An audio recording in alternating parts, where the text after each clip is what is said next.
The day was drawing to a close. We had drunk quite a bit. Each of us dealt with the grief in our own way. We went to our bedrooms early. We needed sleep. Dec was locked in isolation. In the middle of the night, I suddenly woke up to Liv's voice.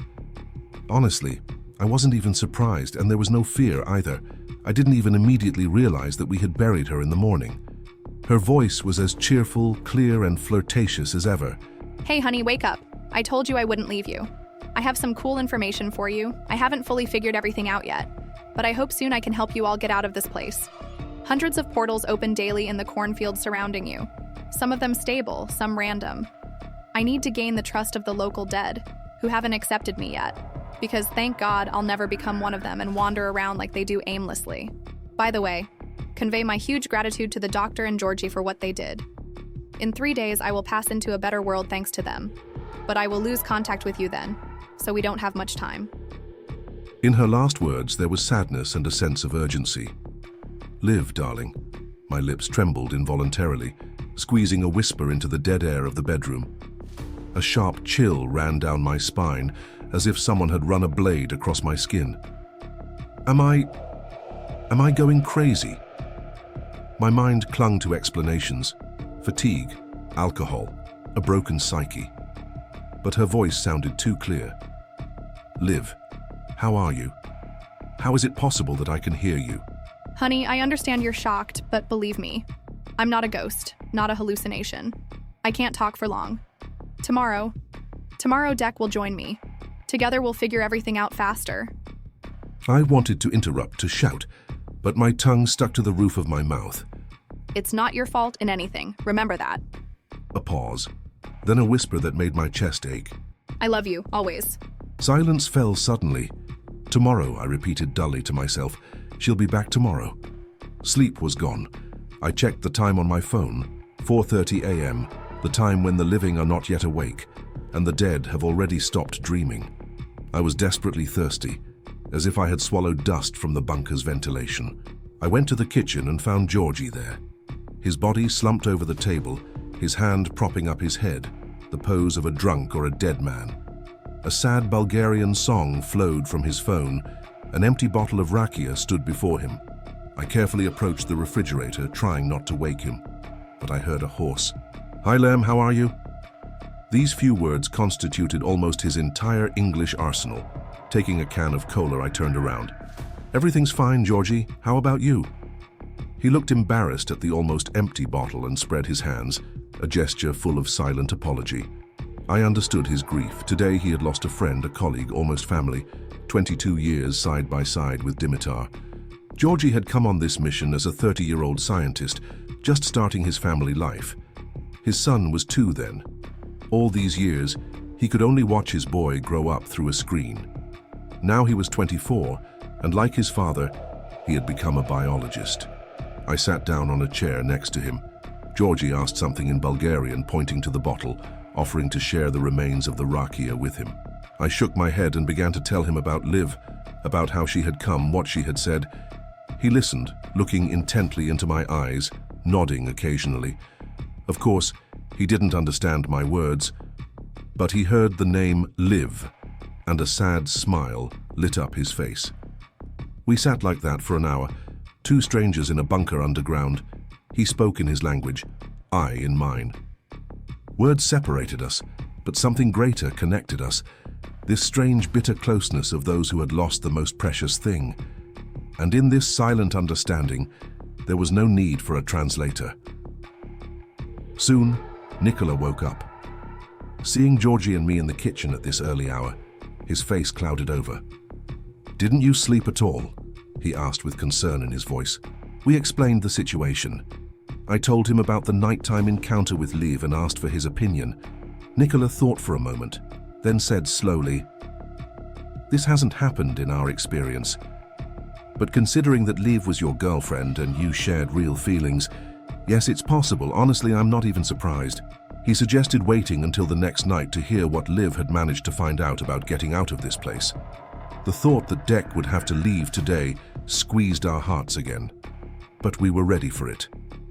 Georgie went to get some more sleep, and Nicola and I busied ourselves with coffee and a modest breakfast.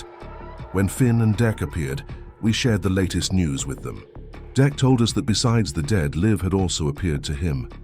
He spoke calmly, almost detachedly, as if he had already resigned himself. I know I won't survive this night. I'm ready. Liv told me not to be afraid. She'll meet me. He took a breath. And she asked me to convey her gratitude to the Doc and Georgie for everything. Today we needed to catch up on the missed rounds, 12 addresses. We decided to go as a trio, me, Finn, and the Doc. Georgie was resting after a sleepless night, and Deck could barely stand. Nicola examined his hand. The black veins had already consumed the skin up to his wrist, leaving behind something resembling charred wood. He treated it and gave him a painkiller. Get some air, even if just for a little while. While the Doc prepared the report and printed a dozen copies, Finn and I took Deck outside. The Bulgarian sun beat down on our eyes, just as mercilessly as at home in Mandura. We smoked in silence. Words were superfluous. Everyone understood. This was Deck's last sunlight. 28 years old, still the strong shoulders of a rugby player, scars on his cheekbone from old matches, laughter that used to boom throughout the base. Deck was one of those who believed in a fair go. A true Mandura bull. He squinted at the sun as if trying to capture every ray. Well, at least it's not raining or I'd really be pissed, he chuckled hoarsely. Last game, time to hit the showers. The Doc, Finn and I donned white hazmat suits, grabbed automatic rifles and set off. The Doc had a route refined over the years. At each address, he left a detailed report of what had happened, expressing hope that perhaps the agent from the afterlife would help us all get out of this place. At the 8th point, a package with the ordered items and a letter awaited us. The text contained nothing new or encouraging, but the last line upset us, especially the Doc. Dimitar's family sent a video message. The Doc sharply crumpled the paper. Dimitar would never see this message. The whole trip took about 4 hours. When we returned to base, the hands of the clock showed 3 in the afternoon. According to Nicola's calculations, about 2.5 hours remained until dusk. The appetizing smells wafting from the kitchen indicated that Georgie was at the stove again. Starving, we were ready to pounce on his cooking, but first we checked on Deck. His condition was worsening. His strength was fading. He refused food, asking only for ice water. Silence pressed down. Everyone understood. The end was near, and it couldn't be avoided. We ate greedily, barely noticing the taste. At the table, we quietly discussed the coming night. Finn and I went upstairs to smoke. Dusk was already thickening over the land.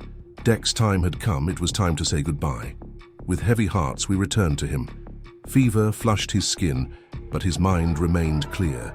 We joked, even laughed. He himself encouraged us, assuring us that Liv wouldn't let him disappear, that together they would help us get out. About 30 minutes passed like this. Suddenly he fell silent as if sinking into himself, and then he said clearly, "It's time, guys. Right now, urgently. Call the Doc." Finn swiftly darted out of the isolation room and immediately returned with the Doc. He had been sitting nearby on a chair the whole time, clutching a syringe in his hand. Deck firmly shook our hands one last time and said, "Mates, I'm off the field. No worries, early checkout. Catch you later. And keep the porch light on." Nicola, meanwhile, applied a tourniquet to his healthy arm and found a vein. Finn and I grabbed a case of beer and went back upstairs. The air was thin, pain twisting our lungs inside out. We sat on the steps by the entrance, looking at the starry sky of Bulgaria, bright and alien. The Doc and Georgie had to finish dealing with the already lifeless Deck. Tears choked me. The night breathed coolness, but not freshness, the smell of earth that would soon receive another victim. Silence, not even silence, but muteness. And somewhere beyond its edge, that very moan and roar. After some time, we heard voices in the foyer. It was Georgie and Nicola. We got up to open the door for them. They were carrying a stretcher, concealing Deck's body under a pale shroud. Their path was lit by a lone flashlight resting directly on the stretcher, casting trembling shadows. Carefully lowering their burden to the ground, they took out additional flashlights from their pockets, and their beams cut through the night's twilight. Finn and I silently lifted the stretcher with our friend and moved in the already familiar direction. while Georgie and the doctor illuminated our way. The cemetery greeted us with 8 mournful crosses, and the gaping blackness of the pit deck had dug for himself yesterday. In complete silence, we committed our friend to the earth. Nicola quietly recited a prayer, and only a collective Amen echoed in response. We made the return journey in oppressive silence. Too many deaths, too much grief weighed on our shoulders. Each of us, exhausted by the events of the past days, hastened to take refuge in our room. Fragments of memories swirled in my head, the faces of the departed, the bitterness of loss. In this silence, each fought their thoughts alone, trying to comprehend what had happened and find the strength to live on. A wave of restless sleep washed over me. But through this shimmering veil, a familiar voice suddenly broke through. Liam, honey, come on, wake up. Deck and I have amazing news for you. It was Liv, and her voice sparkled with cheerfulness and excitement, as if she were sharing a long-awaited secret. Sleep vanished instantly. Yes, Liv. Hi, I can hear you. Are you and Deck together already? Yes, Deck is here and sends you all a big hello. Don't worry about us and stop being sad. It hurts us to watch. We've dug up some info here that clarifies a lot and gives you a chance to return to the real world. I froze, becoming all attention. Honey, do you remember how we got here? Deck and I were sober that morning, but your blood and Finn's already had some morning alcohol. You guys had knocked back a couple of beers, remember? When we all ended up in this creepy cornfield, Deck and I were bitten by mosquitoes. They're flying agents working in symbiosis with the dead. The zombies themselves are completely incapacitated during the day, but their blood-sucking allies bite, and as we realized, they only attack the sober. Your blood and Finn's had fresh alcohol in it, and that means you can boldly walk through the cornfield during the day after having a good drink for us. Then the mosquitoes won't touch you. Hundreds of portals open in the fields all the time, but Deck and I will be nearby and show you the right way. I'll lose contact with you soon. Deck, as you understand, has already fallen silent for you forever. And I can still talk to you for now, but there's very little time left. Tomorrow is my last day. I suggest waking the others up right now and heading out at dawn. With the first rays of the sun, the dead will become very sleepy, and it won't be difficult to bypass them. We'll guide you. So charge your phones and let's go. Liv's voice faded, leaving me with a pounding heart and an acute sense of urgency. 5 in the morning. Dawn was approaching. Soon the first rays of the sun would paint the sky above the bunker. We needed to act without delay. Getting to my feet, I went to wake Finn and then the others. Sleepy and puzzled, they followed us to the kitchen. Georgie was putting on strong coffee and preparing breakfast. All right, I began without waiting for questions. Briefly, trying to convey every word of Liv accurately, I told them about our conversation, about the mosquitoes, about the portals, and about the plan to get out through the cornfield after drinking alcohol. I mentioned that Liv and Deck would guide us. I finished with her words that time was short, and this might be our only chance. We roughly discussed the plan. Despite the incredibility of everything happening, the decision matured quickly. We move out in an hour. We had a hearty breakfast. Nicola went to write a report. We took showers and put our phones on charge. Georgie, like a responsible host, went to check if all the life support systems of the bunker could be turned off or mothballed before leaving. An hour later, we were all dressed in hazmat suits, automatic rifles with us. We took a couple of bottles of whiskey and a pack of cola. The doc decided to leave messages at the 3 nearest points and only then go into the field. Leaving the messages behind, we finally found ourselves at the edge of the cornfield. Lowering ourselves to the ground, we stared in fascination at this boundless green sea, whose waves rustled under the breath of a light breeze. This quiet rustling was strangely soothing, sharply contrasting with the tension that gripped each of us. We took out a bottle of whiskey and cola, pouring the amber liquid into glasses, mixing it with the hissing darkness. Time stretched, and the decision to enter this green kingdom ripened slowly. It seemed some invisible force held us in this place, or maybe it was just fear. For the Doc and Georgie, a significant part of their lives remained here. Memories of fallen friends. For Finn and me, Liv and Deck remained here. Our doses became more generous, as if we were trying to create such a concentration of alcohol in our blood that even the most persistent mosquito would understand. There was nothing to gain here. Suddenly, Liv's voice reached me. Hi, honey. Deck and I are here. Come on, don't be afraid. Everything will be fine. We know the way. Hurry, I can't stay connected for long. I immediately turned to the others. It's Liv.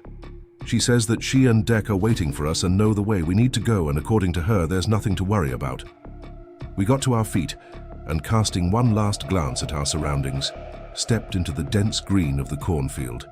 Just under a week ago, the four of us had come out of here. Today, the four of us are entering this field again, but with a different lineup. Moving forward, we push the stalks apart with our automatic rifles. After about 10 minutes, Liv's voice sounded in my head again. Liam, you need to turn right now. I relayed this information to the others. Finn and the doc were walking ahead, Georgie and I slightly behind. There wasn't the slightest sign of the dead or mosquitoes around. Another 10 minutes later, Liv's words echoed in my head. You've arrived. We need to say goodbye. I immediately told the others, and we froze in place. The endless cornfield still stretched around us. Everyone stared at me in bewilderment. Liv, what are you talking about? I said aloud. We're still in the field. Silence fell, which was soon broken by Liv's voice, again in my mind. Yes, honey, you haven't crossed the line yet, but Finn and Nicola are already on the other side. Tell Finn to check his phone. I quickly relayed her words to the team. Finn hastily unzipped his protective suit and pulled his phone out of his trouser pocket. The click of unlocking, and his face lit up with a wide smile.